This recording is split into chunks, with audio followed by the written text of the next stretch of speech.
All right, we're into the draft for the first game here between Rox Armada, the reigning Vainglory World Champions, and Tempo Storm from North America here. Can Tempo Storm create the upset? If they were to do this in game one, that would shake everything up, because it would mean every team who's probably realistically prepared for Rox Armada suddenly does not know where they stand. They don't know where they stand, and we did talk right away about the Grump Jaw priority, and Rox thankfully agrees a little bit. They're saying no Grump Jaw for you guys. So I like the fact, because North America does utilize this so much, if it's something that Rox didn't have in their arsenal, they go ahead and take it off. I think A-side ban is very smart for Grump Jaw as well, but perhaps more interestingly, we see a Ringo ban coming from Tempo Storm, not a hero that has many bans against him. Wow, Baron first pick. That's actually pretty interesting. Baron is kind of the inverse of what most people think of when they think of an early game hero. We have seen it work. Teams like Hammers in North America have actually won games in like 15 or less minutes, I think 11 minutes at one point with that Baron, but it's not the norm. And when you're thinking of Rox Armada, a very aggressive team, it's not a pick that jumps to mind. Now, Tempo Storm, they're going to be locking in Vox. This can probably do quite well against it in the lane. It definitely can. Vox has power spikes against Baron throughout the game. He can do well into him early, well into him after mid, but once it gets to late, Baron actually ends up taking over. And I wouldn't be surprised if we actually see Rox opt for a tension bow build on this Baron to kind of close that gap on early game aggression. It's going to be pretty important for Tempo Storm to find ways to dive that hero, though. Cutting out Koshka does limit that option, but Taka is still available. That's a really good pick into Baron. Not something you'd want to pick this early, but something they could consider.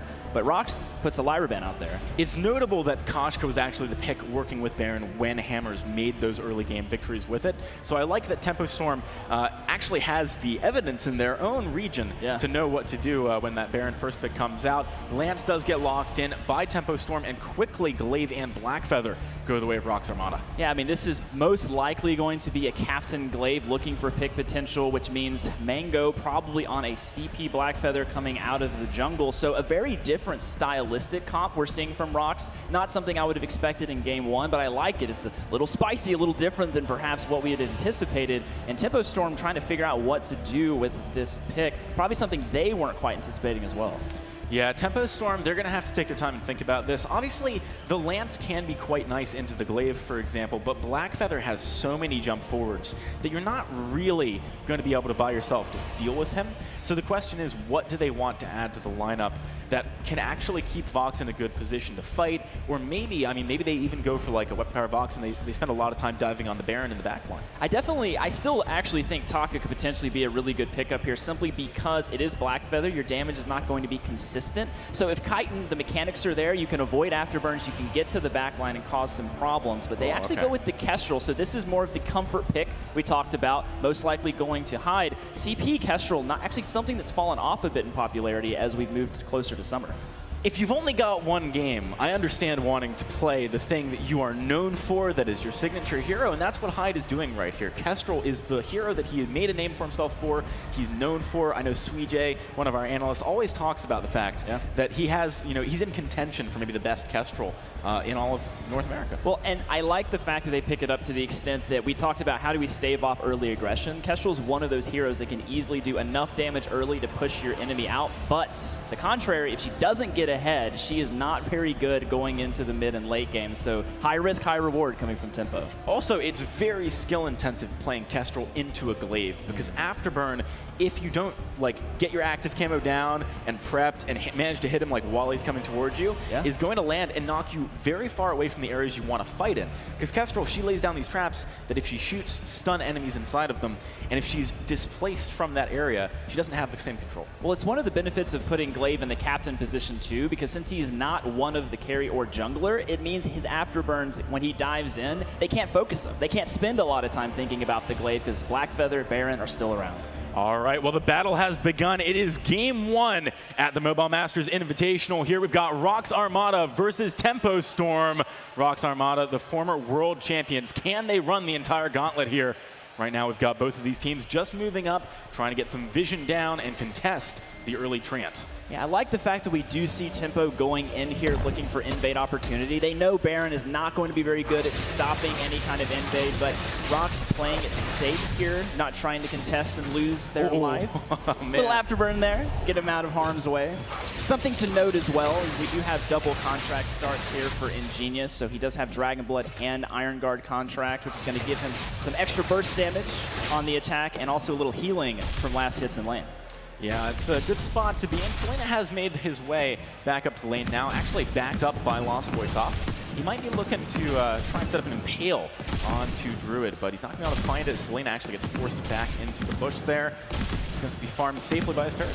Yeah, something that a lot of teams do as well is they tend to not take their front doubles and just look for opportunities to take the major camps in the jungle. This is becoming kind of more of a popular strategy, but if you don't pay attention to it enough, if you let the enemy team grab those fronts a couple of times, it does add up. It will end up being a little bit of gold towards your items, but most important in the early game is that experience. Yeah, experience is very important because it lets you get more ability points early, which means you have access to more of your tools to deal with your opponents. So far, things, though, are actually fairly even. In fact, Tempo Storm, having taken an early jungle camp away from Rox Armada and the Treant, do have a bit of a gold advantage. If they get a second Treant here, that would be very nice, but Mango wants it. He gets it. He finds it. Mango just walks up and takes the Elder Treant away from Tempo Storm. With the heal, he actually manages to find some pressure as well. Lost Boy cannot get an Impale back, so Mango doesn't even get punished. I love the amounts of just power and motivation players have whenever they make a steal on the Elder or one of the healing camps, because it's so powerful early game. The healing is so impressive that you really can look to trade in a 1v2 situation. Mango feeling really good about that pickup. We like to see these back timings too. Not only are they getting some steals, but Baron is now sharing farm. He's already back to match Vox's back timing. So really important in Vainglory. Don't want to get caught on the map with too much gold in your pocket. You want to keep spending as frequently as you can.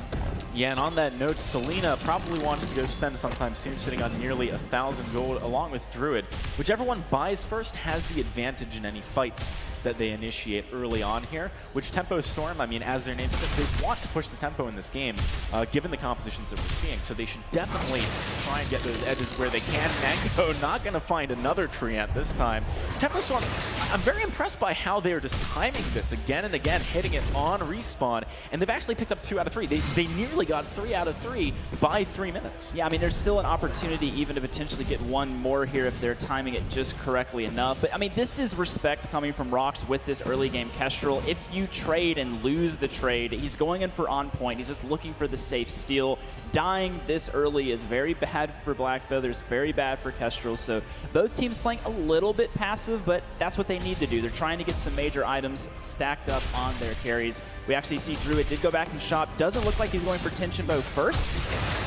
It's not. Nothing's going to happen, though.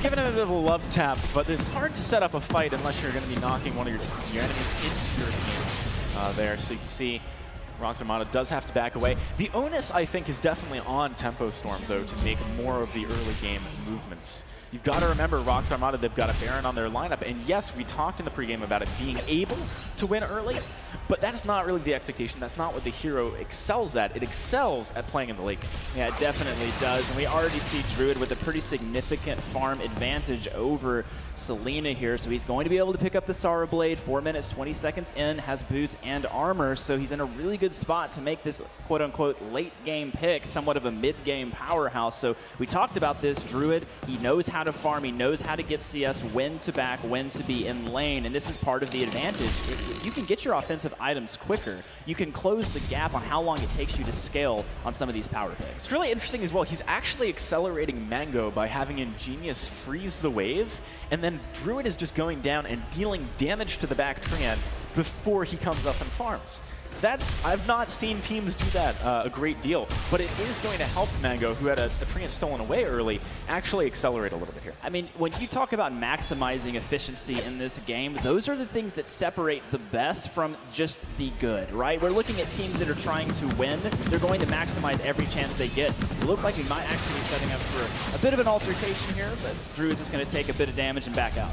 You know, Sweet is always talking about how it's kind of dicey fighting in a choke point against a Kestrel and a Lance, and that's exactly what Rox did. You see the pressure that Tempo Storm is laying down onto them as a result of that somewhat of a mispositioning error coming out of Rox. Now, they're going to have to deal with some pressure onto the turret here. Tempo Storm, they definitely want to set the pace as a very aggressive one already. Yeah, I mean, I like the fact that Tempo knows that their win condition is around this point of the game where Rox cannot really trade back, so they're going to push 2 waves into the turret. They're going to get rotation priority on this. One on point almost steals it away, but this is where Rox now kind of becomes a little bit weaker again as Tempo now moves towards the 6-minute point. We do have Poison Shiv on Selena. This is that item we talked about. It's what gives Vox so much attack speed early, makes him some formidable. And then, of course, we talk about, once again, this Glaive, waiting on Ingenious to really show up and make that first move. And, you know, I think it's interesting, ever since 4 minutes where the jungle shop spawns, we've been seeing a big difference in what Tempo Storm's been able to accomplish, actually. Because when the Treant was there, they had an objective that they could leverage and make Rox Armada respect.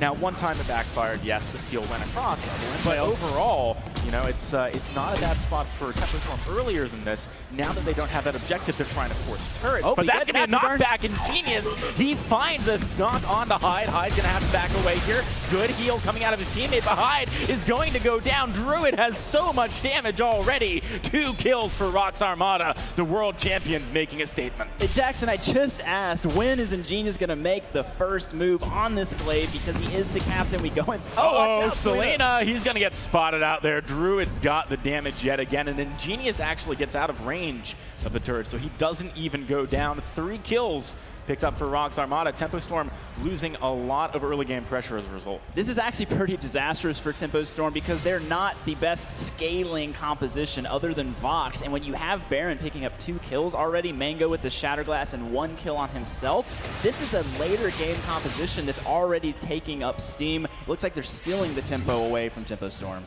They are indeed. And Hyde, you know, I think we've got to talk about him real quick. He's doing some good damage. That one shot, for example, was quite a lot. Also, he doesn't find any pale, but Hyde, he does not have 1 tier 3 item complete yet. And as a result, I think his damage output is not quite where he would like it to be. What I do think is good is that he's actually got a lot of energy regeneration, which is going to help when he's trying to siege these turrets. Yeah, I think that's, but you got to siege them correctly. Like, so the idea was, we go for the Afterburn. Ingenious knew Hyde was there. Hyde, look at him evaporate. Druid wants more, though. Thinking about going in on a Lost Boy here. A slow out of Mango is not quite enough. They can't engage fully, although Druid walks in. Look at him, half-helping Selena immediately. A great impale. The turnaround kill from Tempo Storm. Selena, don't look at the no! He goes down. Druid finds one more. Druid is a monster. Oh, almost an ace, but Kestrel was back up. Druid looking for every opportunity he can to jump in, but I have to say, once again, we talk about this guy, Ingenious. What's he going to be doing in this? He finds the next Afterburn, so critical on Glaive. The mechanic to be able to instantly punt someone in the direction you want at max Afterburn range is not easy. You have to know exactly perfect positioning, perfect landing on your Afterburn, and he gets Hyde again. So Hyde really has to respect this Glaive pick a little bit more. Yeah, that was a little bit overly aggressive from Hyde, especially when flares are being kept on Ingenious. He's got 5 in his inventory, if I see that correctly right now. So he's always going to be making sure that he can spot out Hyde. Hyde's not going to be able to get away quickly enough unless he has very fast reactions. Yeah, this next team fight's going to be really painful for Tempo Storm because Druid has finished Tension Bow and now Tyrant's Monocle. We're looking at a 3-item Baron at 9.5 minutes into the game. I don't actually think I've seen this other than the one time we talked about we're starting all over did on One Hammer's game last season. Druid is just a casual 340 damage to Selena as he goes up there. And Selena, I mean, I like that he's gone for an infusion here because I think if he loses one more fight, the game is close to over anyway, and he needs to do something. But, oh, he's gone! He's gone already! Ingenious just walks in and takes him down. Look at the damage onto Hyde just from that nuke. This is a bad situation. He might be able to get out of here just based on the length of his stealth, though. Oh, Ingenious. Is he going to spice spots him out? Afterburn is going to be up. He finds him. Hyde. Yeah, he's going down. That is another set of kills for Rox Armada. 8-1. They are just dominating Tempo Storm right now. I mean, we heard Rox had picked up a new captain, but maybe we misheard. Is this the 3rd carry? I'm not really sure. I mean, this Ingenious is not only making Afterburn punt plays, he's killing Vox under turret. He's taking out Hyde on the backline while his team pushes up the wave, takes down the objective. What plays from this guy? Absolutely, very impressive stuff here from Ingenious in his inaugural live game. Hyde, though, you know, it's tough. It's really tough to play into Glaive. We mentioned it earlier on. He is one of the best Kestrel players in North America, but still, very, very tough matchup. I mean, the matchup is something they chose, though. I mean, Glaive was already on the board. Tempo Storm picked this Kestrel, so I can't feel too bad for them because of the decision. We did talk about other picks like Taka potentially giving them some flexibility on dodging out that, but this early game has really slipped away from Tempo. We're looking at a 5,000 gold lead, or just right around that at 11 minutes. And of course, Druid still farming, still doing Druid things, getting closer and closer to that 4th offensive item, which most likely will be another monocle. Yeah, that seems pretty likely here. And Rox Armada are starting to have enough pressure to move up and actually siege some turrets. Mango does take a pretty meaty one-shot, one-kill to the face, though. Yeah. He did get it on point, which actually took a little bit of the more damage off, so it would have been even worse. But, yeah, and he's got shielding, too. I mean, it speaks to the damage that Hyde is doing right now. I do think that if Hyde can find one of those one-shots and actually translate that into an initiation, maybe he bursts someone down quickly enough. Selena does have 2 items now, but here comes that nuke. Hyde caught on the edge of it, as is Selena. It's actually quite an effective use of Druid's ultimate there. Yeah, just making them go back towards their turret, really kind of retreating. If they step forward, they take ion cannon damage, which is not ideal. Even from a weapon power standpoint, it does a lot. But now Druid actually picking up the tornado trigger instead, looking for a little bit of attack speed here as they look to siege this next turret. Even a slight misposition from Selena ends very badly, as Mango just has so much damage on the on-point right now. He's actually gone for a Broken Myth second item, which I quite like. You know, he's in such a strong position. Why not go for the aggressive snowball-y item? Lost Boy wants to stop this tower from going down, but I don't think you're saving the turret here. Yeah, don't think the turret is going to last through this siege here. So once again, just continuing to farm up, continuing to push down objectives, expanding that gold lead, looking closer and closer to close this game out as early as possible. But Selena only sitting on 2 completed offensive items, opting for Metal Jacket, meaning going to have less damage coming into the fight. Druid sitting on 4. You've got to be careful. If he gets actually 1 jump jet double auto onto Kestrel, that might be all it takes to kill her instantly. I'm pretty sure it is. I mean, Hyde has literally no defense. You can see he doesn't quite do as much damage to Ingenious there. Ion Cannon dropped off. Not going to get connected by that one, but Selena takes a lot of damage just from basic attacks. I mean, that's just 1 set of jump jet damage there. Once again, looking to siege this turret. Looks like they're probably going to get it. Oh, that is going to be a root onto Ingenious, but again, I mean, it's so hard for Tempo Storm to pull the trigger on the follow-up. Druid has been burst down a little bit. You can see Hyde trying to walk up and find the damage, but he only lands 1 of those glimmer shots. Not quite going to be enough. I like the fact that Ingenious is also holding his afterburns. A lot of times teams with a lead will look to force things under this choke point turret, and it's very dangerous. I would ideally think that if Armada would have focused a little bit more on objective damage, they probably could have taken it there. But the fact that they're playing so passive, they're still respecting tempo at this choke, I think that's smart. You cannot give free kills over at this point. The bounties are way too high. That's too much gold swing advantage if anybody picks a kill up on tempo.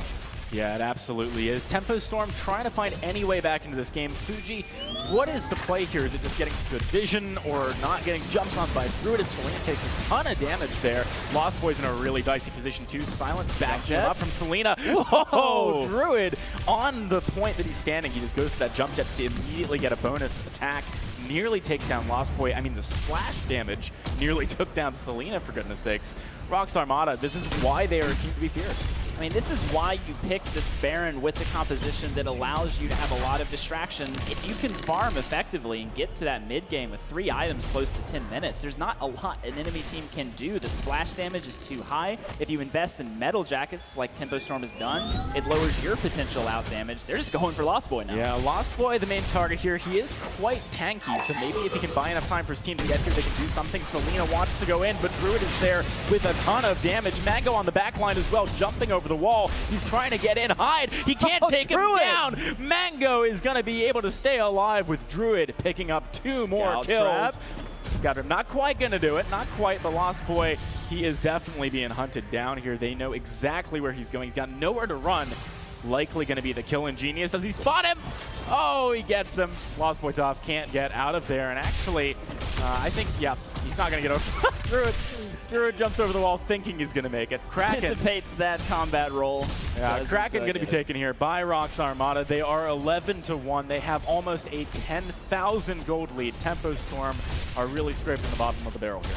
Yeah, I mean, we're looking at Tempo Storm trying to find opportunities to go in, but the biggest issue is they're just too split on their decision-making right now. They needed to find a way to get to Druid earlier in this match, try to find a way to get damage onto him, but like we talked about, they didn't do anything that could dive the backline, so this Kestrel trying to get through the Black Feather, getting damage through the glaive is just not working. All right, Rox Armada, how do they just play this to make sure they tie any loose ends up? They just play it safe and lock in the win. I definitely think at this point they have two options. They can just let the Kraken go all the way to the turret, use Ion Cannon for some zoning, go for objective damage, but I don't know, knowing Rox, these guys like to scrape. They might want one more team fight. They'll probably go for kills here before the Kraken even takes down the second base turret. Yeah, and Genius has certainly shown a propensity for going aggressive this game, and if he finds Hyde here, for example, could be an opportunity. Hyde, he's standing right in the middle of that one. Half health before the fight even starts. Kraken is there, already dealing damage onto the turret. Selena does not. Oh, he does quite just they land get the that afterburn, silence, but they find the afterburn onto him. Selena, he's not getting out of there. Druid with the kill. He wants more Lost Boys rooted in place. Druid going for Hyde. Double attack is going to find it. Druid finds a double kill. Rox Armada take down Tempo Storm in game one of the Gauntlet. A 1,400 damage combo from both autos there coming out of Druid to take Hyde down as he tries so desperately to walk into the base. Rox showing up today.